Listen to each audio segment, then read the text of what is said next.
Il y a plus de 100 ans, l'athlète la plus populaire au Canada disparaissait à l'âge de 18 ans sans laisser de traces. Elle s'appelait Albertine Lapensée et je l'ai retrouvée, en quelque sorte.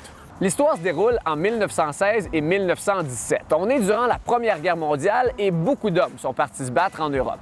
Il manque donc d'équipes masculines à faire jouer dans les arénas de Montréal et des promoteurs, pour faire de l'argent, vont avoir l'idée de former des équipes féminines. À l'époque, ça va à l'encontre des normes sociales que les femmes fassent du sport. Le clergé québécois s'y oppose, le fondateur des Jeux olympiques modernes, Pierre de Coubertin aussi. Il y a même des médecins qui affirment à tort que la pratique du sport rend les femmes stériles.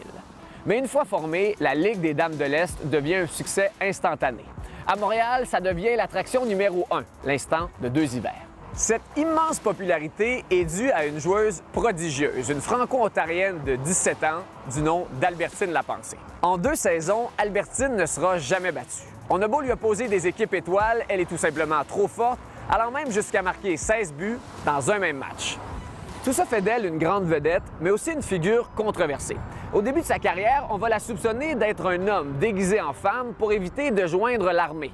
Et plus tard, elle va se battre pour être rémunérée à sa juste valeur alors qu'elle remplit des arénas un peu partout dans l'est du pays. Un match des étoiles va même être organisé ici même sur les plaines d'Abraham et des gens vont venir de partout, prêts à payer leur billet pour voir à l'œuvre Albertine. Sauf qu'à la fin de la saison 1917, les journaux rapportent qu'Albertine a décidé à 18 ans de déménager à New York. Et de là, on perd complètement la trace de la grande pionnière du hockey féminin. Durant plus de 100 ans, il y a eu toutes sortes de rumeurs au sujet du reste de sa vie, mais son réel destin est demeuré inconnu.